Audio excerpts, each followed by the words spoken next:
देखिए कल काफी कुछ डिस्कस कर चुके हैं हम लोग किसके बारे में, एसिड बेस एंड सॉल्ट के बारे में। ठीक है, आइए आज हम बात करेंगे पीएच। आज बात करेंगे हम लोग पीएच। ठीक है, अगर एक चीज में देखें हम तो पीएच का मतलब होता है कि पीएच का मतलब होता है तो क्या मतलब होता है, बताएगा पीएच का मतलब क्या होता है? कॉल क्या होता है, call of H plus sign होता है, या ये भी कहते हैं potential of H plus sign, जो भी बोलते हैं दोनों से। तो पीएच का मतलब होता है power of H plus sign, या मतलब होता है potential of H plus sign, कुछ भी बोल सकते हैं, तो कोई आपको दिक्कत नहीं है। देखिए पीएच बनाया क्यों गया था ये देखते हैं। देखिए पूरा क्या कि जैसे मैंने कल आपको बताया था क्या मतलब होता है स्ट्रॉन्ग का और क्या मतलब होता है वीक का। दो चीजें मैंने आपको बताया था। मैंने ये बताया था कि जो acid easily H plus dissociate करता है या ज़्यादा H प्लस डिसोसिएट करता है वो उसको हम स्ट्रॉन्ग मानते हैं, और जो कम करता है उसे वीक मानते हैं। फिर मैंने एक और बताया था कि H प्लस से निकलने के बाद जो उसका कॉन्जुगेट बेस होता है, मतलब जो H प्लस निकलने के बाद जो बचता है उसको क्या बोलते हैं हम, कॉन्जुगेट बेस। जैसे कि HCl से जब ये निकलेगा H प्लस तो क्या बचेगा, Cl माइनस। इस Cl माइनस को कॉन्जुगेट बेस बोलते हैं। ठीक है, मतलब किसी भी एसिड से जब H प्लस निकलता है तो जो बचता है तो क्या बोलते हैं हम, कॉन्जुगेट बेस बोलते हैं। तो जिस एसिड का कॉन्जुगेट बेस जितना ज़्यादा स्टेबल होगा हम मानेंगे कि वो उतना ज़्यादा स्ट्रॉन्ग एसिड है, और जिसका जितना कम स्टेबल होगा हम ये मानेंगे उतना ही वीक एसिड। अगर ये बात समझ में आती है ठीक है, नहीं समझ में आती है तो कोई बहुत दिक्कत की बात आप ये फिलहाल ये नहीं है। ठीक है, देखिए अब क्या होगा कि हम बात करते हैं पीएच की, तो हुआ क्या है कि अब ये वो नहीं है, पॉसिबल नहीं है कि हम हर H प्लस आयंस को देखें कि कितना H प्लस निकल रहा है या कितना डिसोसिएट हो रहा है या फिर उसका कॉन्जुगेट बेस कितना स्टेबल है नहीं स्टेबल। ये बहुत पेचीदा काम है, ठीक है, टफ काम है। तो अब क्या होगा कि हमको क्या कुछ ऐसा चाहिए था जिससे हमको इंस्टेंट रिजल्ट मिले, मतलब कि हम तुरंत देखें, तुरंत कुछ करें और तुरंत बता दें कि वो एसिड स्ट्रॉन्ग है कि वीक है, या बेस के लिए भी वो बेस स्ट्रॉन्ग है कि वीक है। ठीक है, क्योंकि बात है कि हर चीज़ को कर पाना, तो कि ये जो मैं बताया हूँ मुंह से बोलने में आसान लगता है लेकिन ये है बहुत टफ चीज़। लेकिन अगर आपको ये पता लगाना हो कि इसका कॉन्जुगेट बेस स्टेबल है या नहीं स्टेबल है, ये बहुत पेचीदा चीज़ है, उसमें दुनिया भर की और चीज़ें आती हैं जो उसमें काम करती हैं। ठीक है, तो हमें क्या चाहिए था, कुछ ऐसी चीज़ चाहिए थी कि जिससे हम तुरंत अंदाजा इस बात लगा पाए कि कोई भी एसिड स्ट्रॉन्ग है कि नहीं है। तो उसके लिए एक पीएच स्केल बनाया गया। ठीक है, पीएच स्केल कुछ भी नहीं होता है, एक स्ट्रिप होती है जिसमें 1 से लेकर 14 तक के खाने होते हैं, मतलब ब्लॉक्स होते हैं। ठीक है, मतलब 1 से लेकर 14 तक उसमें नंबर होते हैं। ठीक है, और फिर यार 0 दिया हुआ है क्या आपने? हाँ 0 दिया हुआ है, तो ठीक है 0 से 14 तक आप लीजिए क्या होता है, 0 से 14 तक का नंबर होते हैं। ठीक है, और हर ब्लॉक्स का जो है अगर आप अपने किताब में देख रहे हैं तो आपको ये दिखाई दे रहा होगा कि हर चीज़ का अलग अलग रंग है। ठीक है, हर ब्लॉक से क्या है, अलग अलग रंग है। ठीक है, स्लाइडली डिफरेंट है लेकिन डिफरेंट है। ठीक है, होता क्या है कि पीएच जो होता है वो ये बताता है कि कोई भी एसिड स्ट्रॉन्ग है कि वीक है, या कोई भी बेस स्ट्रॉन्ग है कि वीक है। देखिए अब होता क्या है कि यहाँ से 1 से लेकर 7 तक को हम एसिड मानते हैं, और 7 से लेकर 14 तक को हम बेस मानते हैं। 7 कुछ भी नहीं मानते, 7 को मानते हैं न्यूट्रल, जैसे आपका पानी होता है। ठीक है, मतलब न्यूट्रल हम उसको कहेंगे कि जिसमें अगर आप लिटमस पेपर को डालिए तो आपको कोई भी बदलाव देखने को ना मिले। ठीक है, मतलब अगर आप उसमें कोई लिटमस डालते हैं तो आपको कोई बदलाव देखने को आपको नहीं मिलेगा, उसको बोलते हैं क्या, वो न्यूट्रल सोल्यूशन है। ठीक है, होता क्या है 1 से लेकर 7 से पहले तक, यानी कि आप कह लीजिए 6.99999 तक एसिड होता है, और 7.0001 से लेकर 14 तक बेस होता है। ये चीज़ आपको पहले पता होगी, नहीं पता है याद कर लीजिए, नोट कर लीजिए, आपको पढ़ती है। देखिए यानी कि 1 से लेके 7 से कम तक एसिड कहलाता है, और 7 से लेके 14 मतलब 7 से आगे 14 तक क्या कहलाता है, बेस कहलाता है। ठीक है, मैं सारी चीज़ें आपको पहले बता दे रहा हूँ। ठीक है, अब देखिए दूसरी चीज़ क्या है इसमें, दूसरी चीज़ ये होगी कि एसिड जितना पहले बढ़ेगा उतना ही स्ट्रॉन्ग होगा। मतलब कि अगर मैं बोलूँ कि एक आपके पास कोई एसिड ए है जिसका पीएच है 6, और कोई एक एसिड बी है जिसका पीएच है 4, और कोई एसिड सी है जिसका पीएच है 2, और कोई एक और एसिड है जिसका पीएच है 1। ठीक है, तो जिसकी वैल्यू जितनी पीएच की कम होगी वो उतनी ज़्यादा स्ट्रॉन्ग एसिड माना जाएगा। ठीक है, जैसे 1 वाला ज़्यादा स्ट्रॉन्ग, मतलब डी वाला ज़्यादा स्ट्रॉन्ग होगा सी से, सी ज़्यादा स्ट्रॉन्ग होगा बी से, और बी ज़्यादा स्ट्रॉन्ग होगा सी। बात क्लियर हुई? यानी कि पीएच स्केल में जिस पीएच की वैल्यू जितनी छोटी होगी उस एसिड को उतना ही ज्यादा मजबूत या स्ट्रॉन्ग एसिड माना जाएगा, और जिसकी पीएच वैल्यू जितनी अधिक होगी उस एसिड को उतना ही वीक एसिड माना जाएगा। ये बात क्लियर है? ये फिलहाल अपनी भाषा में अपने लिखते रहिए, मैं टॉपर लोग सिखाऊंगा जब आपके टॉपर क्लास चलने स्टार्ट होंगे। ठीक है, बस आप अभी क्लास समझिए, मैं चैप्टर है। ठीक है, बाकी मैं सारी चीज़ों में बोल रहा हूँ, मैं सब लिखाऊंगा। ये बातें क्लियर है यहाँ तक? चलिए ठीक है। अब देखिए यहाँ तक कोई दिक्कत किसी को? चलिए ठीक है। अब क्या हुआ कि हम बात करते हैं बेस की। तो देखिए बेस जितना ज़्यादा उधर बढ़ेगा उतना ही ज़्यादा स्ट्रॉन्ग होगा, मतलब उसकी वैल्यू जितनी अधिक होगी उतनी ज़्यादा क्या होगा, वो स्ट्रॉन्ग बेस हो जाएगा। सपोज करिए कि एक बेस क्या है E, एक F है, G है, H है। E की वैल्यू है आपकी 8, F की है 10, G की है 12 और H की है 13। तो इसमें जो जिसके नंबर जितना अधिक होगा वो उतने ज़्यादा स्ट्रॉन्ग बेस माना जाएगा। ठीक है, मतलब सबसे स्ट्रॉन्ग कौन होगा? H, फिर कौन होगा? G, फिर कौन होगा? F। क्लियर हुआ? ठीक है, मतलब एसिड देखिए 7 से पहले तक को एसिड बोलते हैं, 7 के बाद को बेस बोलते हैं। एसिड की वैल्यू जितनी पीएच वैल्यू जितनी कम है उसको हम उतना ही स्ट्रॉन्ग एसिड मानेंगे, और बेस की वैल्यू जितनी ज़्यादा है उसको इतना स्ट्रॉन्ग बेस मानेंगे। पीएच स्केल मुझे लगता है आपको बहुत अच्छा क्लियर हो गया होगा। और ये पीएच बनाया क्यों गया था? पीएच इस वजह से बनाया गया है ताकि आपको स्ट्रॉन्ग और वीक एसिड या बेस को पता लगाने के लिए बहुत ज़्यादा मेहनत ना करना पड़े। ठीक है, आप सिंपली एक लिटमस डालेंगे। ठीक है, जैसे एक पीएच पेपर भी आता है, उसको आप डालेंगे तो आप वो क्या होता है कि वो एक पीएच इसके पेपर आएगा, उसको डालेंगे, डाल के निकालेंगे और उसका रंग जो है इन 14 रंगों में से किसी न किसी एक से मैच करेगा। ठीक है, और आप आसानी से बता पाएंगे कि कौन सा ज़्यादा वीक एसिड है या कौन ज़्यादा स्ट्रॉन्ग एसिड है या कौन ज़्यादा वीक बेस है और क्या कौन ज़्यादा स्ट्रॉन्ग बेस है। क्लियर है यहाँ तक बात? ठीक है, तो जैसे कि आपको पता है जो ऑर्गेनिक एसिड्स होते हैं वो क्या होता है, ऑर्गेनिक एसिड कैसे एसिड्स होते हैं? वीक एसिड्स होते हैं। ठीक है, तो मतलब उनकी वैल्यू आपको मुझे लगता है 4 के या 5 के बाद आएगी। ठीक है, जैसे कि जो एसिड रेट होता है, एसिड रेट की जो पीएच होती है कितनी होती है? 5.6। मतलब जो पानी ऊपर से नीचे गिरता है उसकी पीएच कितनी होती है? 5.6 होती है। मतलब इसमें हम क्या बोलते हैं उसको, वो एसिड रेट है। क्यों? क्योंकि उसकी प्रॉपर्टी 7 से नीचे आ रही है, उसकी पीएच वैल्यू मतलब वो कैसा है? एसिडिक प्रॉपर्टी अपने पास रखता है। ठीक है, ये बात क्लियर हुआ कि क्या मतलब पीएच क्या होती है। ठीक है, चलिए अब आप शायद अपने घरों में भी करके देख सकते हैं। चलिए जब स्कूल खुलेगा मैं आपको दे दूँगा, अपने घर जाके सब्जी को सेट, जैसे टोमेटो जूस हो गया या फिर लेमन जूस हो गया या फिर आपके पास जो है क्या चूना है, सब में डाल करके देखिएगा पीएच कहाँ से आ रहा है, किससे मैच कर रहा है। ठीक है, चलो बात फिलहाल ये आगे देखते हैं। आप देखिए अगर पीएच क्लियर हो गया है तो अब आइए देखिए पीएच की जरूरत क्यों पड़ती है या क्यों पड़ा। अब जैसे कि आप एक खेती करने के लिए, ठीक है, हमारे यहाँ हमारे यहाँ रहते हैं जो गाँव में लोग खेती करते हैं, जो फार्मर्स होते हैं, वो क्या होता है कि वो जब हमारी खेतों में जाते हैं तो क्या होता है जब फसल करनी होती है तो हर तरह अपनी मिट्टी का टेस्ट कराते हैं। ठीक है, लैब में चेक कराते हैं कि मिट्टी कैसी है। जैसे कि अगर मिट्टी ज़्यादा एसिडिक या ज़्यादा बेसिक हो गई तो क्या होगा कि जो फसल है वो ठीक ढंग से नहीं होगा। ठीक है, तो पीएच नेसेसरी इस वजह से भी है ताकि आप ये जान सकें कि आप जैसे पीएच के आने से बहुत सारी चीज़ें आसान हो गई। आसान क्या होगा, जैसे कि आपको डेली लाइफ बहुत ज़्यादा आसान होगी। जैसे सबसे पहली बात आसानी क्या हुई, खेती में। ठीक है, खेती में क्या दिक्कत है कि खेती में अगर आपकी मिट्टी बहुत ज़्यादा उसको ज़्यादा दिक्कत एसिड से ही होता है। अगर ज़्यादा एसिडिक है तो जो वहाँ का जो क्रॉप है वो ठीक ढंग से नहीं होगा। वही बात बेस की भी है, अगर बेस भी ज़्यादा होता है तो अगर बेस भी ज़्यादा होता है तो नहीं उगेगा। ठीक है, तो क्या होता है कि फार्मर क्या करेगा कि अपने प्लॉट पे जाएगा। ठीक है, और क्या करेगा कि वहाँ पे ड्रिल करेगा लगभग कुछ फीट अंदर तक और वहाँ से मिट्टी निकालेगा। ठीक है, और मिट्टी को एक जार में डालेगा और उसको ले जाकर लैब में दे देगा।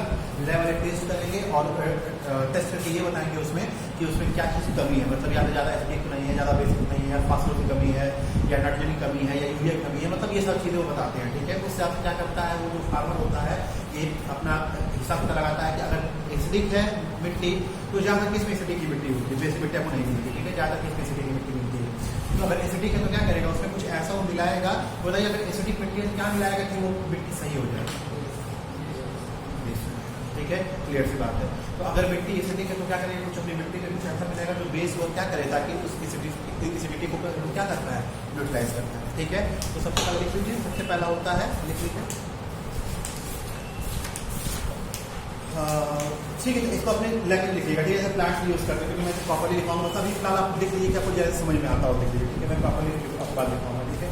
देखिए फिर दूसरा क्या है कि सॉइल की बात होगी, ये भी पता होगा कि अपने जैसे कि मैं बोलूँ जैसे क्या होगा कि जैसे जब इंसान अल्कोहल पीता है तो एक अगर आप हद तक अल्कोहल पीजिए तो आपको बहुत ज़्यादा नहीं होगा प्रॉब्लम, ठीक है, मतलब जैसे आप जैसे कि जैसे वो ड्रंकिंग फील नहीं करेंगे, मतलब जैसे ठीक है, जैसे नशे मादे तभी आता है जब आदमी जहाँ से ज़्यादा अल्कोहल पी लेता है, ठीक है, तो उसका रीज़न होता है, ठीक है। देखिए जैसे क्या हुआ कि आपका जो ब्लड है, ठीक है, जो आपका ब्लड है वो भी एसिड है, स्लाइटली एसिडिक है, जैसे 7.4, आप अपने ब्लड में जब आप नापेंगे तो उसका जो एसिडिक आएगा 7.4 आएगा, मतलब आपका ब्लड भी जो है वो हल्का सा क्या है, एसिडिक, बेसिक क्या है, हल्का सा, सॉरी क्या हुआ, हल्का सा बेसिक, मतलब आपसे क्या हुआ, देखिए क्या हुआ कि अब आपका जो ब्लड है वो हल्का सा क्या है, बेसिक है, ठीक है, 7.4 बहुत स्लाइटली बेसिक है। तो होता क्या है कि अल्कोहल क्या होता है, अल्कोहल होता है एसिडिक होता है, ठीक है। अब क्या हुआ जब आप अल्कोहल कंज्यूम करना स्टार्ट करते हैं तो आपका ब्लड कुछ हद तक, जहाँ तक उसकी भाई बहुत स्लाइटली बेसिक है, मतलब बहुत कमजोर बेस है, तो कुछ हद तक वो न्यूट्रलाइज करता है, लेकिन जब एक हद के बाद ज़्यादा आप पीने लगते हैं तो फिर आपका वही अल्कोहल क्या करता है, फिर आपके नर्वस सिस्टम में काम, इसलिए तो होता है कि जैसे लोग जो लोग बहुत ज़्यादा शराब अगर कई सालों से पीते आए हैं तो अगर वो शराब पी लेते हैं तो उनको बहुत ज़्यादा असर नहीं करता, लेकिन वही आदमी जब शराब बिल्कुल नहीं पिया है तो उससे ज़्यादा असर करता है, ठीक है। या अगर आप कुछ स्मॉल क्वांटिटी लेते हैं तो आपको उतना असर, जैसे मान लीजिए अभी आप स्मॉल क्वांटिटी मतलब 10 ml या 20 ml लीजिए तो आपको बहुत ज़्यादा फर्क नहीं पड़ेगा। रीज़न क्या होता है कि आपका जो ब्लड होता है वो उस एसिडी को क्या करता है, कुछ हद तक न्यूट्रलाइज कर देता है, इस वजह से उस अल्कोहल का जो है क्या नाम है, जैसे वो असर दिखता नहीं, ठीक है। जैसे क्या होता है कि जब आप वो देखेंगे क्या नाम है, जैसे कि आपको पता हो जब ट्रैफिक पुलिस चालान काटती है तो क्या करती है, एक कूलर रखती है, मशीन रखती है, ठीक है, और कहती है इसमें फूकिए, ठीक है। तो होता है ना कि जैसे वो ये नहीं देखती कि शराब आप पी लेती है, वो ये देखती कि आप शराब कितना ज़्यादा पी है, ठीक है। क्योंकि देखिए ये सबको पता है कि कुछ हद तक आपका जो बॉडी है वो शराब को न्यूट्रलाइज कर देता है, मतलब कुछ हद तक अगर आप शराब पीते हैं तो आपकी अल्कोहल लेती है तो आपकी बॉडी पर असर नहीं करता है, आपके दिमाग पर असर नहीं करेगा, लेकिन हाँ जब आप इतना ज़्यादा पी लेते कि 7.4 को एक्सीड करने लगे हो तो फिर क्या होगा, फिर शराब अपना असर आपके ऊपर दिखाना स्टार्ट कर देगा। क्लियर है। तो सबसे पहला क्या है कि हमारे ब्लड में क्या होता है, पीएच की बहुत बड़ी वैल्यू होती है। जैसे हमारा ब्लड क्या है, स्लाइटली बेसिक है, ठीक है, 7.4 आता है, ठीक है, स्लाइटली बेसिक है, मतलब कि कुछ हद तक एसिडिक चीज़ें जो आप शरीर में अपने लेते हैं उसको कुछ हद तक क्या करता है, वो न्यूट्रलाइज करता है। ये बात क्लियर है। तो सबसे बड़ा क्या है, अपना ब्लड है, ठीक है। दूसरी बात क्या है, मैं ऐसे में बस बोलना चाहिए तो लिख सकते हैं इसको। दूसरा क्या था, टूथ डिके, ठीक है, क्या होता है, जैसे दांतों का खराब होना। जैसे दांतें कब खराब होती है, जैसे सपोज करें कि आप जो आपका जो दांत होता है वो कुछ हद तक, जैसे मान लीजिए कि अगर आप ज़्यादा एसिडिक चीज़ें खाते हैं, ठीक है, तो अगर आपके मसूड़ों का अगर पीएच स्तर एक से नीचे गए, मतलब कुछ असर मुझे लगता है कि वैल्यू 5.8 या 6 होती है, याद नहीं आंसर आ रहा है, मैं बता दूँगा डाटा आपको। अगर उसके नीचे आई तो आपके जो मसूड़े हैं वो आपके दांत को छोड़ने लगेंगे।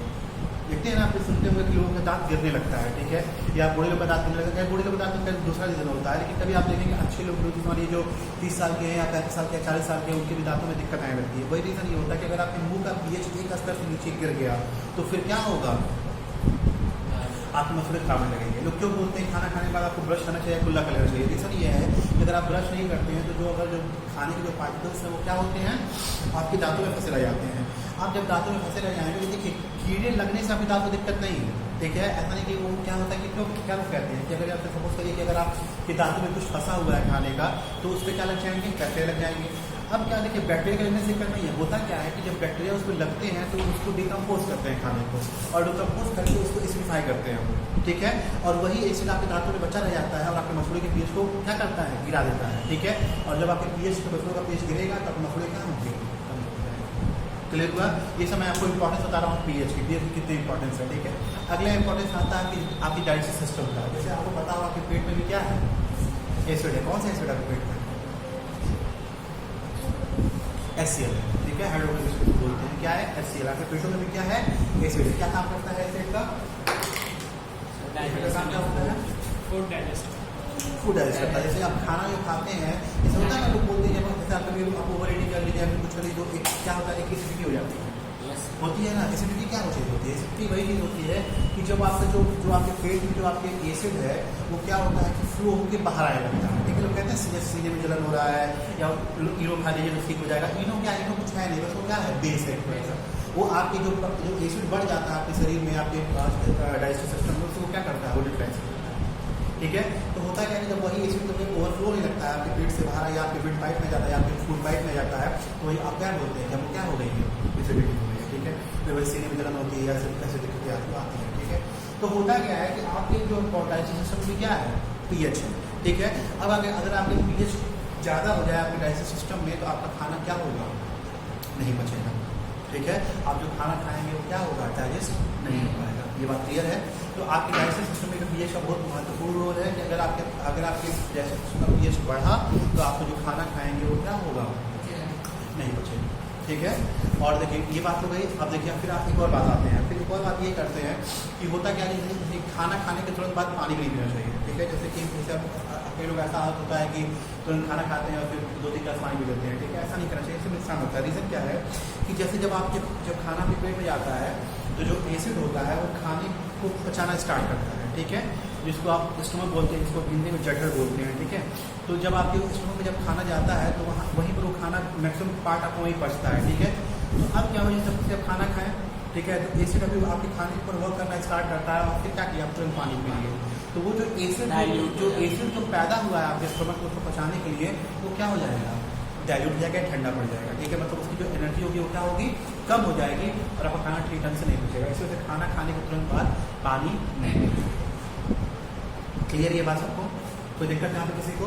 तो ये सब इंपॉर्टेंस है क्या है आपके पीएच में। देखिए वही कि मैं, हाँ देखिए 5.5 होता है। ठीक है, अगर आपके मुंह का पीएच 5.5 के नीचे गया तो आपकी जो दांत है वो खराब होना स्टार्ट हो जाएगी।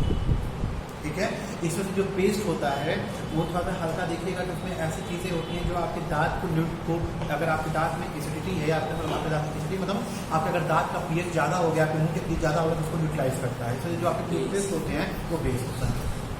ठीक है, तो देखिए हर चीज़ का रीज़न होता है। इसी वजह से जो आपके जो वो है टूथपेस्ट होते हैं वो बेस उसके होते हैं, मतलब नेचर के होते हैं। ठीक है, हाँ सोप भी आपके बेस नेचर का होता है। ठीक है, तो क्या होता है कि क्योंकि रीज़न ये है कि अगर आपकी जो एसिड मतलब एसिड से या फिर पीएच के घटने से आपके शरीर में क्या है, बहुत सारी दिक्कतें हैं। ठीक है, बस आपके पेट का पीएच नहीं करना चाहिए। अगर पेट का पीएच बढ़ रहा है तो मतलब फिर प्रॉब्लम आपको होगी। ठीक है, पेट का पीएच जितना है उतना सही रहे तो बढ़िया है। ठीक है, ये बात क्लियर है यहाँ तक?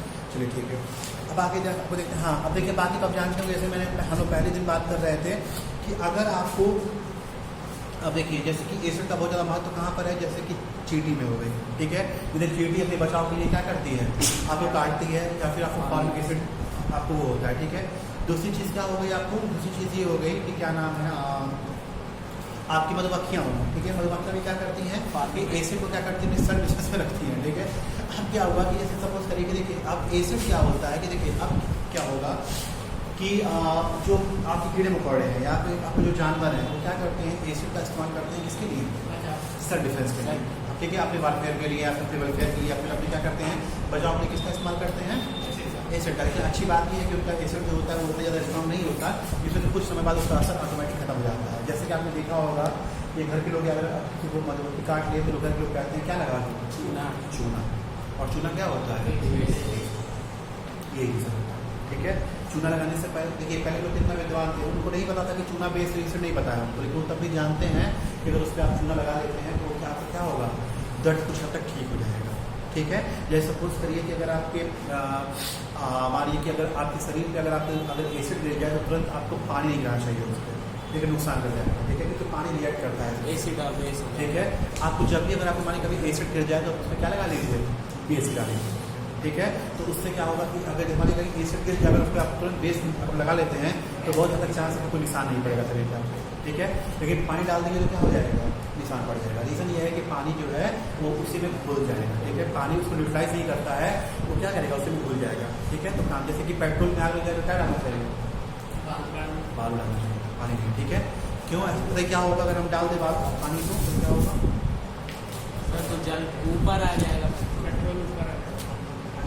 हाँ, आपको पता है कि जो पेट्रोल की जो डेंसिटी है वो पानी से क्या होती है, कम होती है। ठीक है, और जिसकी डेंसिटी ज़्यादा होती है नीचे चला जाता है। तो अगर आप कहीं पर आग लगा हुआ है और कहीं पर अगर पेट्रोल पर अगर आप पानी गिराते हैं तो वो आग जलता ही रहेगा, क्यों, क्योंकि तुरंत पानी पेट्रोल नीचे चला जाएगा और आग ऊपर जलती रहेगी। ठीक है, और अगर बिजली के तार पर लग जाए तो क्या कितना चाहिए बताइए, ट्रांसफार्मर में अगर हमारी अगर आग लग जाए तो क्या करना चाहिए? पानी क्यों क्या है ऐसे कर जाए? सर पानी फेंकेंगे तो और शॉर्ट सर्किट हो जाएगा। बहुत थोड़ी है कि आप अपनी तरफ की उसको बुला लेगा उसे ना, हमारे ट्रांसफार्मर को पानी फेंकेंगे आप उसको बुला लेगा आप अपने पास में, ठीक है? तो फिर ये बात क्लियर हुई, ठीक है? चलिए तो देखिए और क्या होता है कि ऐसे देखिए बहुत सारे ऐसे पेड़ पौधे मिलते हैं जिनको छूने पे क्या होता है, आपको जैसे खुजली होने लगती है या इचिंग होने लगती है, ये होने लगती है, क्यों? वो भी क्या करते हैं ज़्यादातर एसिड, तो देखिए एसिड का ही महत्व है, ठीक है? क्योंकि देखिए दुनिया में देखिए बेस आपको बहुत कम जगह ही मिलेगा जहाँ पे कुछ ना कुछ युवक होता है, जैसे ज़्यादातर जो दुनिया है वो एसिड पे ही काम करती है, क्योंकि एसिड आपको ज़्यादा नुकसान पहुँचा सकता है, ठीक है? बेस उतना नुकसान नहीं पहुँचाता जितना एसिड आपको नुकसान पहुँचा सकता है। जैसे जो दुनिया पूरी जो काम करती है ज़्यादातर किस पे काम करती है? एसिड पे काम। जब आपका शरीर हो, आपके प्लांट्स हो, आपके सॉइल हो, आपका किस पर भी हो, तो ज़्यादा किस पे काम करती है? एसिड कभी बेसिकली नहीं होता, क्या बहुत सारे होता है एसिड तो सुनिए डिस्प्लेन हो रहा हूँ नहीं, कभी भी क्या होता है एसिड होता रीज़न ये होता है कि जो धुएं होते जाते हैं वो जो आपके पानी को एसिडिक करते हैं, मतलब दुनिया में जो ज़्यादातर जो चीज़ें किसका रोल है, किसका रोल है? एसिड का। जैसे जब भी पीएच की बात आती है तो हमें हमेशा लगता है कि एसिड की बात ही हो रही है, उसका रीज़न ये होता है, ठीक है? क्योंकि ज़्यादा इंपॉर्टेंस इसकी है एसिड, ठीक है? चलिए अब हम बात करते हैं पीएच ऑफ सॉल्ट की। बताइए सॉल्ट का पीएच क्या होगा?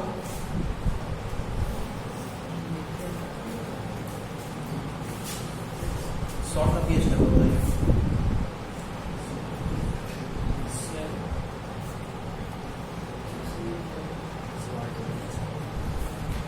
सॉल्ट का पीएच क्या होगा? सॉल्ट कैसे बनता है? अरे NaCl सॉल्ट नहीं होता है, सॉल्ट का मतलब NaCl, सॉल्ट का मतलब होता है क्या? क्या होता है? एसिड और बेस एसिड में से क्या होता है? मिक्सचर नहीं होता, हाँ मतलब कॉम्बिनेशन होता है, और जो जिसको घोलने पर या जिसको सोल्यूशन में डिसॉल्व करने पर अपने रिस्पेक्टिव कैटायन आयन में क्या हो टूट जाए, डिसोसिएट जाए, उसे बोलते हैं सॉल्ट। मतलब सॉल्ट कैसे बनता है? सॉल्ट बनता है एसिड से प्लस बेस से, और ये क्या बनाता है? Salt plus water. क्लियर है? आइए एग्जांपल लेते हैं, ऐसे लेते हैं क्या? HCl, बेस क्या लेते हैं? NaOH, सॉल्ट क्या बन जाएगा? NaCl plus H2O। ठीक है? अब देखिए जो बेस जो सॉल्ट बनता है वो कब बनेगा? जब एसिड और बेस आपस में न्यूट्रलाइज करें, ठीक है? तभी क्या बनेगा आपका सॉल्ट। तो मतलब सॉल्ट कैसा होगा? न्यूट्रल होगा। तो पीएच कैसा होगा? 7 होगा, ठीक है? आपको पता है कि सॉल्ट के जो पीएच होता है वो कितना होता है? 7 होता है, और वो क्या होते हैं? न्यूट्रल होते हैं। लेकिन याद रखिएगा वो न्यूट्रल तभी होगा जब एसिड और बेस की क्वांटिटी सेम होगी, अन्यथा वो अब सपोज करिए कि मैं क्या करूँ कि एसिड ले लूँ 50 ml और बेस ले लूँ 25 ml, तो बताइए ये सोल्यूशन कैसा होगा? एसिडिक। क्यों? क्योंकि भाई 25 ml तो बोल इसको अभी में 25 ml जो एसिड का वो क्या है? बचा हुआ है। तो याद रखिएगा सॉल्ट तभी न्यूट्रल कहलाएगा जब एसिड और बेस आपस में एक दूसरे को पूरी तरह से न्यूट्रलाइज करते हैं। अगर किसी की भी क्वांटिटी ज़्यादा है तो आइदर एसिडिक की तरह काम करेगा, आइदर बेसिक की तरह काम करेगा। यानी कि सॉल्ट कभी आप ऐसे नहीं तुरंत में बोलेगा सॉल्ट न्यूट्रल होता है, नहीं। सॉल्ट न्यूट्रल आप कभी बोल सकते हैं जब एसिड और बेस आपस में एक दूसरे को पूरी तरह से न्यूट्रलाइज करती है, तभी सॉल्ट की मात्रा 7 पर आएगी, और इतना सॉल्ट का जो पीएच है वो 7 पर नहीं आने वाला है। सर अगर 0 पे आ जाए तो? 0 का मतलब 0 तो एसिड हो गया, फिर 0 तो एसिड हो गया, ठीक है? मतलब जो न्यूट्रल है उसका मतलब 7 है, ठीक है? और 7 तभी होगा जब एसिड और बेस आपस में एक दूसरे को पूरी तरह से क्या कर देंगे? न्यूट्रलाइज कर देंगे। क्लियर है ये बात सबको? चलिए ठीक है। तो अब हम बात करते हैं केमिकल्स फ्रॉम कॉमन सॉल्ट। बताइए कॉमन सॉल्ट सबको पता है क्या होता है? बताइए क्या होता है कॉमन सॉल्ट? देखिए क्या हुआ है, पानी बता रहा हूँ आपको। देखिए गांधी जी की फोटो दिख रही है, फोटो दिख रही है गांधी जी की? गांधी जी की फोटो दिख रही है, दिख रही है?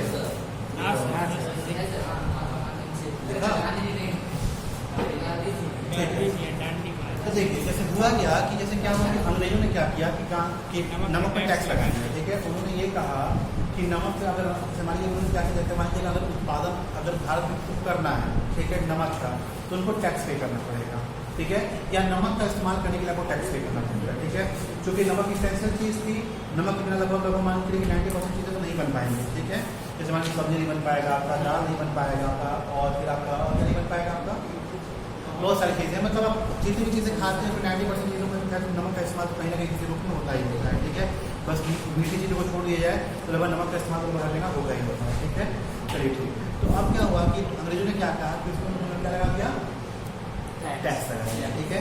उन्होंने कहा कि अगर आपको नमक प्रोड्यूस करना है या बनाना है या फिर इस्तेमाल करना है तो आपको टैक्स पे करना पड़ेगा, किसको, सरकार को। पहले देखिए उसमें गरीबी बहुत ज़्यादा थी, क्योंकि उसमें कितने ज़्यादातर जो लोग थे यहाँ के लोग थे किसान, ठीक है, भारत के लोग, ठीक है, उसमें गरीबी बहुत अधिक थी, ठीक है। मतलब यहाँ के लोग इतने ज़्यादा इक्वल नहीं थे कि इतने चीज़ों का टैक्स पे करें।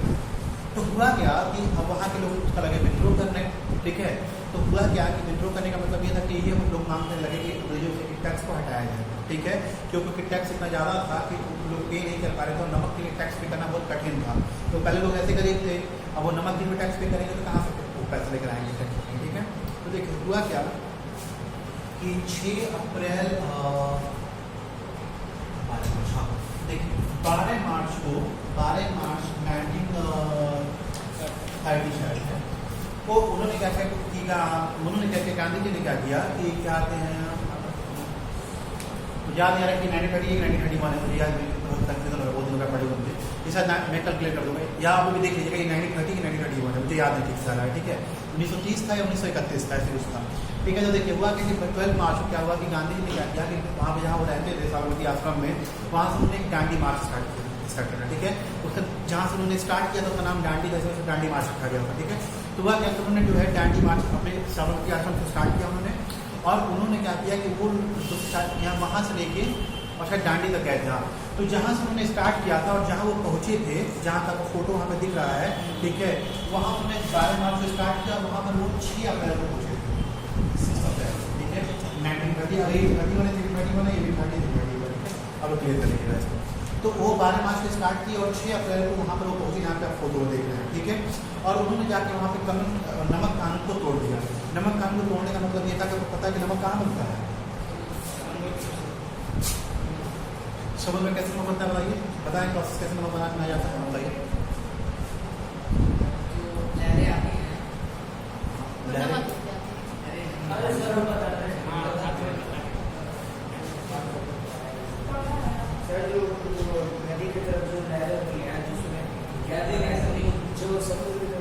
वो जाएगा क्या, जिसमें पानी आता है उसके बाद वो फटता है, तो उसमें सब सॉल्ट निकलता है।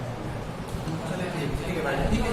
चलिए देखिए जो मुख्य तरीका होता है मैं बताता हूँ कैसे बनता है। देखिए आपको पता है समुद्रों में एक चीज़ आती है कि जिसका नाम होता है टाइड्स, ठीक है, ज्वार भाटा जिसको बोलते हैं, ठीक है। टाइड्स पता है क्या होता है, टाइड्स नहीं पता क्या होता है। देखिए जैसे क्या होता है कि समझ जाइए, देखिए जो चंद्रमा होता है वो 24 घंटे में 2 बार पृथ्वी के करीब आता है, ठीक है। 24 घंटे में 2 बार क्या होती है, वो पृथ्वी के करीब में आता है, ठीक है। तो अब क्या होता है ग्रेविटेशनल पुल जब चंद्रमा का बहुत अधिक हो जाता है, वो क्या करता है, समुद्र के पानी खींचता है, ठीक है। उसी को आप हाई टाइड और लो टाइड बोलते हैं, ठीक है। तो उसी को ज्वार भाटा कहा जाता है हिंदी में, ठीक है।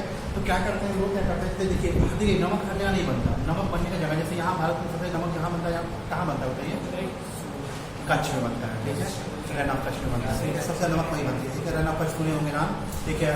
आपने अगर वो देखा होगा तो क्या नाम है, एक फिल्म में बहुत अच्छा दिखाया गया उसको, याद नहीं आ रहा है, इरफान खान की फिल्म थी और उसमें वो था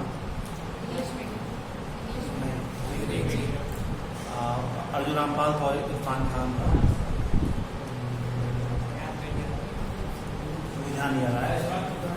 तो जहाँ पर वो था, ठीक है, जहाँ पर वो था उसी को कच्छ बोलते हैं, ठीक है। जैसे कच्छ आप जाएंगे तो कच्छ एक जैसे एक रेगिस्तान टाइप का है, वहाँ सबसे अधिक नमक भारत में बनता है। जैसे जो आप नमक खाते हैं तो प्रोडक्शन कहीं ना कहीं कच्छ में ही होता है। तो वो लोग क्या करते हैं कि समझ कर गड्ढा खन देते हैं, ठीक है, गड्ढे को खन देते हैं, ठीक है। और क्या करता है कि जब लहरें उठती हैं, जब हाई टाइड जाता है तो क्या होता है कि जैसे लहरें उठती हैं, लहरें बहुत दूर से जाती हैं, तो जब लहरें जाती हैं तो गड्ढों में पानी बढ़ जाता है, ठीक है। और जब वापस से जब टाइड पीछे आता है तो वो गड्ढों में पानी रह जाता है, फिर वहाँ से वो पानी क्या होता है, एवोपरेट हो जाता है, ठीक है। और नीचे क्या बच जाता है, नमक। फिर उसी नमक को निकालते हैं, प्यूरीफाई करते हैं और आपके घरों तक आता है, ठीक है। के लोग बोलते हैं ना, उसका सुने होंगे कि ये आयोडाइज नमक है। देखिए नमक में आयोडीन नहीं होता।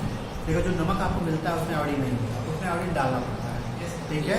इसलिए बार बार ये लिख कर आता है कि आयोडाइज नमक है, लेकिन नमक में आयोडीन नहीं होता, ठीक है। आयोडीन को डाला जाता है। इससे तो पहले जब क्या हुआ कि जब लोगों को भीगा तो वाइट रोग होता है, ये फूल जाती है जगह। पहले बहुत अधिक लोगों को, लेकिन होता था कि पहले तो जो नमक खाते थे वो आयोडीन उसमें होता नहीं था, क्योंकि आयोडाइज तो नमक होता नहीं है, तो वो लोग वही खाते थे जो अभी भी आता है, जो सिरा नमक खड़ा नमक जो आता है, ठीक है, वही होता है। तो हुआ क्या, फिर टाटा ने क्या किया, आयोडाइज नमक निकाला और इसमें क्या किया, नमक में आयोडीन डालना स्टार्ट किया। इससे लोगों का ये जो जाइट्रिक रोग था वो क्या हो गया, ठीक हो गया। ठीक है, कम हो गया। क्लियर है इतनी बातें यहाँ तक, ठीक है। तो देखिए अब क्या हुआ कि यही नमक की कहानी है। तो फिर क्या हुआ, गांधी जी ने क्या किया, ओलंपिक आश्रम से स्टार्ट किया, वो गए दांडी तक, तो वहाँ पर गए और उन्होंने क्या किया, वहाँ पर नमक कानून को तोड़ा, ठीक है। और ये कहा कि अब भारतीय जो होंगे बिना किसी टैक्स के नमक बनाना स्टार्ट करेंगे, ठीक है।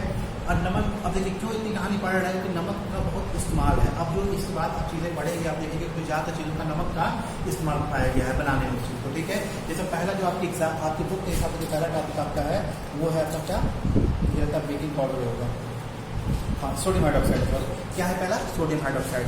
सोडियम हाइड्रोक्साइड पता है क्या होता है, क्या होता है सोडियम हाइड्रोक्साइड, यही है। और इसी को एक चीज नाम से और जानते हैं, बताइए, कोई बता सकता है किस नाम से जानते हैं, बताइए। कॉस्टिक सोडा को एक नाम से कॉस्टिक सोडा कहते हैं, ठीक है। इसको क्या बोलते हैं, कॉस्ट सोडा। इसको कहीं नोट कर लीजिए, मतलब ये कई बार पूछता है एग्जाम में, ठीक है। सोडियम हाइड्रोक्साइड को ही क्या बोलते हैं, कॉस्टिक सोडा बोलते हैं, लिख लीजिए कॉस्टिक सोडा।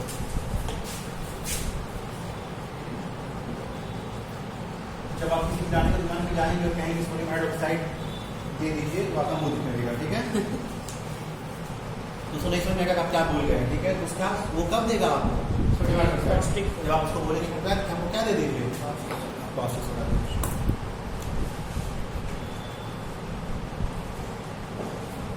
अब देखिए, अभी मैं लिखवाई आप उसको आप समझ लीजिए क्या चीज़ है, कि मैं लिखवाता हूँ, क्या बात है।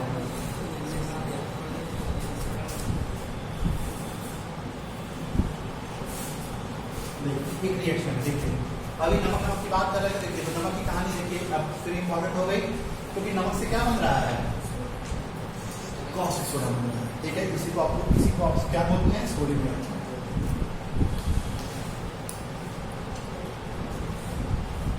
इसे क्या बोलते हैं आप, सोडियम हाइड्रोक्साइड। तो नमक का पहला इस्तेमाल क्या हो गया कि नमक से पहला इस्तेमाल ये हो गया, नमक से आप क्या बना रहे हैं, कॉस्टिक सोडा बना रहे हैं, क्या बना रहे हैं, सोडियम हाइड्रोक्साइड। तो ये क्या है, नमक का पहला यूज। अभी फिलहाल तो ऐसे लिख लीजिए, बाद में आपको दिखाऊंगा। लिख लीजिए यहाँ पे सोडियम हाइड्रोक्साइड, ये प्रिपरेशन है सोडियम हाइड्रोक्साइड। आपसे एग्जाम में पूछेगा कि बताइए सोडियम हाइड्रोक्साइड कैसे बनता है, तो आपको बोर्ड में ये लिखना पड़ेगा, ठीक है। इसको याद कर लीजिए, इसको नोट डाउन कर लीजिए पहले।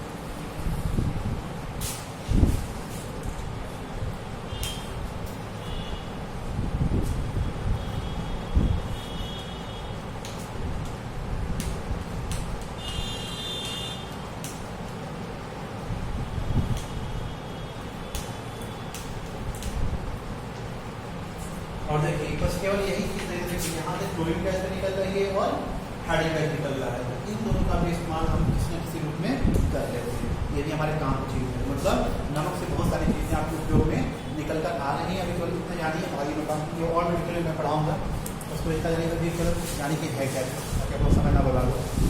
ये क्या है, देखिए कितनी चीज़ें बन रही है यहाँ से, तो आपके नमक की सहायता से आप क्या क्या बना ले रहे हैं, आप सोडियम हाइड्रोक्साइड बना ले रहे हैं, क्लोरीन गैस बना ले रहे हैं, और क्या बना ले रहे हैं, हाइड्रोजन गैस बना ले रहे हैं। और ये तीनों की तीनों चीज़ क्या होती है, आपकी आवश्यकता में आती है, ठीक है। तो ये क्या हो गया आपका, इसी को एक चीज़ अभी फिलहाल की चीज़ें मैं बात अच्छे वीडियो में बताऊँ। इसको बोलते हैं क्लोर अल्कली प्रोसेस। क्या बोलते हैं, क्लोर अल्कली प्रोसेस। इसको लिख लीजिए, और फिलहाल के लिख लीजिए, मैं बाद में इसको कट समझाता हूँ।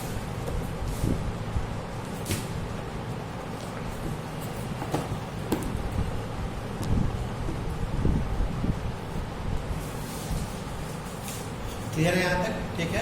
अब देखिए, अब एक और कहानी आप समझेंगे। अब देखिए एक और चीज़ मैं बता दूँ, देखिए नमक की घोल, मतलब इसको ये नमक की घोल तो है, क्या है, हमने क्या किया, नमक, और हमने क्या किया, इसमें डाल दिया पानी में, ठीक है। तो हमें क्या मिलकर तैयार हो गया, नमक का घोल, ठीक है। तो नमक के घोल को एक नाम देते हैं, क्या नाम देते हैं, क्या नाम देते हैं? Brine solution.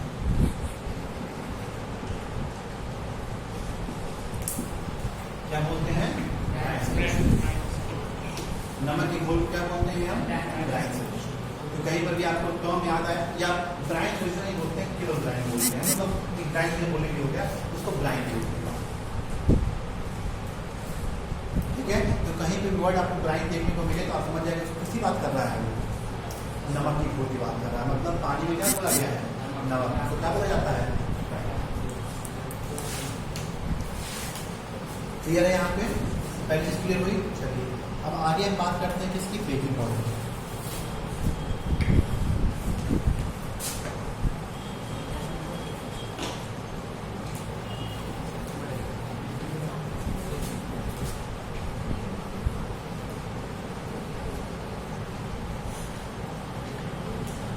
आगे किसकी बात करेंगे? बेकिंग पाउडर की। बेकिंग पाउडर नहीं था, आपने ब्लीचिंग पाउडर ब्लीचिंग पाउडर।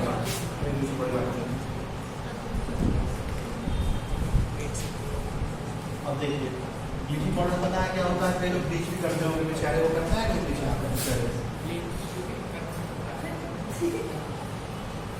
करते हैं ब्लीच?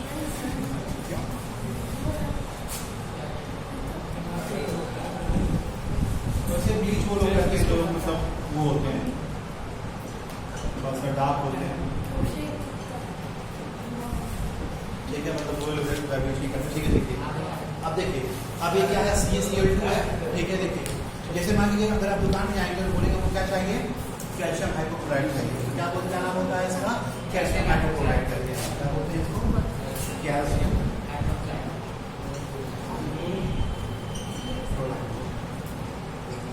आपको दुकानदार नहीं दे पाएगा और हो सकता है मार्केट भाग में। ठीक है, तो देखिए आप क्या बोलेंगे? जाके दुकान में जाएंगे और बोलेंगे हम क्या दे दीजिए? Calcium hypochlorite. दुकानदार आपको नहीं दे पाएगा, गाली देगा अलग से। लेकिन आप क्या बोलेंगे कि हमको क्या बोलेंगे कि हमको क्या दे दीजिए? आप ब्लीचिंग पाउडर दे दीजिए। तो आपको तुरंत क्या करेगा? ब्लीचिंग पाउडर आपको दे देगा। ठीक है, ये बात क्लियर है आपको?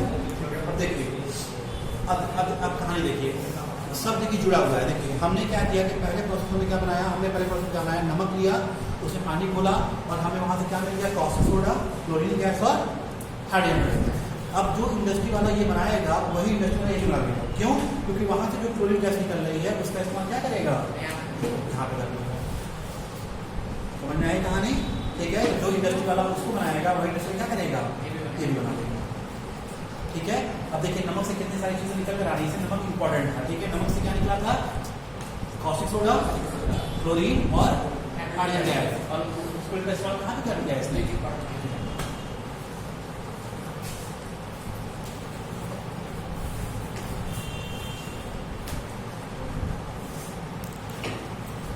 चलिए अब हम यूज कर लेते हैं। देखिए ब्लीचिंग पाउडर का यूज कहाँ पे होता है? देखिए सबसे पहले तो ब्यूटी पार्लर से होता है। ठीक है, ये सबसे बड़ा यूज है। ठीक है, कहाँ पर होता है? कई लोग बालों में लगवाते हैं उसको, मतलब पता नहीं कुछ करके सुना है। ठीक है, देखिए सबसे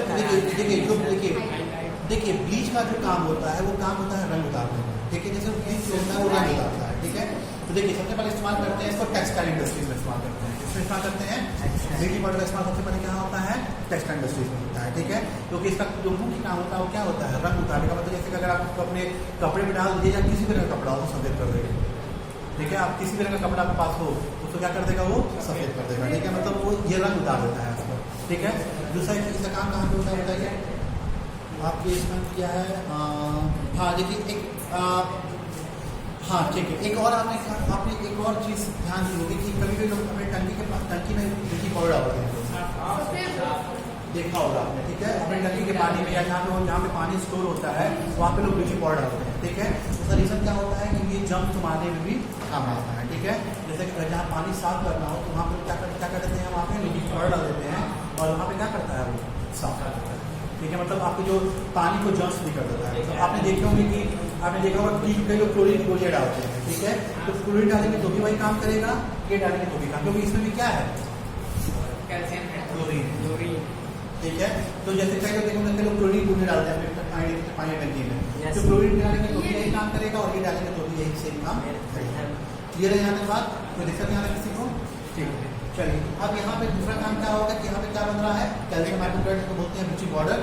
ब्लीचिंग पाउडर का इस्तेमाल होता है टेक्सटाइल इंडस्ट्री में, ये फूलों का रंग उतारने के लिए काम आता है। जैसे ऊन देखा है आपने, ऊन देखा है, उसमें भी इस्तेमाल होता है, ठीक है, रंग उतारने के लिए, ठीक है। जैसे अगर ऊन को साफ करना होता है तो वहाँ पे ब्लीच का इस्तेमाल करते हैं, फूलों में भी इस्तेमाल करते हैं, फूलों में भी ब्लीच का इस्तेमाल करते हैं, कई जगह पे इसको ब्लीच का इस्तेमाल किया जाता है, ठीक है। और जहाँ पे देखिए जहाँ पे कोई रंग संबंधी काम करना हो, जैसे जहाँ पे रंग उतारना है, कुछ करना हो, तो वहाँ पर ब्लीचिंग पाउडर का इस्तेमाल किया जाता है, ठीक है।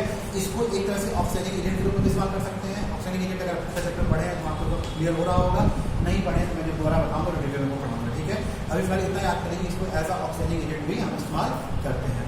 ऑक्सीजन एजेंट का मतलब होता है ऐसा एजेंट जो क्या करे, दूसरे को ऑक्सीजन दे दे, ठीक है। मतलब दूसरे को ऑक्सीजन लोड करके क्या करते हैं हम, ऑक्सीजन एजेंट।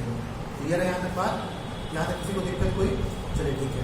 अब हम आगे इसकी बात कल से पढ़ेंगे, जो टॉपिक होगा वो क्या पढ़ेंगे हम, बेकिंग सोडा का। है कौन बोला बेकिंग सोडा, बेकिंग सोडा, कहाँ पर इस्तेमाल होता है बेकिंग सोडा, केक बनाने में, ठीक है। जो सबसे अधिक जो इस्तेमाल होता है बेकिंग सोडा का वो कहाँ होता है, केक बनाने में, ठीक है। जो केक आप देखते हैं उसमें सबसे इस्तेमाल किसका होता है, बेकिंग सोडा, मतलब फूड पेड़ का, ठीक है। आप उसका वहाँ भी इस्तेमाल होता है अपने, जैसे जो चीज़ें जल्दी नहीं, जैसे जो नमक सॉरी जैसे आपके जो वो होते हैं चना होता है, ठीक है, हाँ, उसको गलाने में भी इस्तेमाल किया जाता है। जैसे जहाँ पे चीज़ें जल्दी नहीं गलती हैं उसको गलाने में भी क्या करते हैं हम, बेकिंग पाउडर इस्तेमाल करते हैं। तो बेकिंग, तो अगला जो हम पढ़ेंगे वो क्या पढ़ेंगे,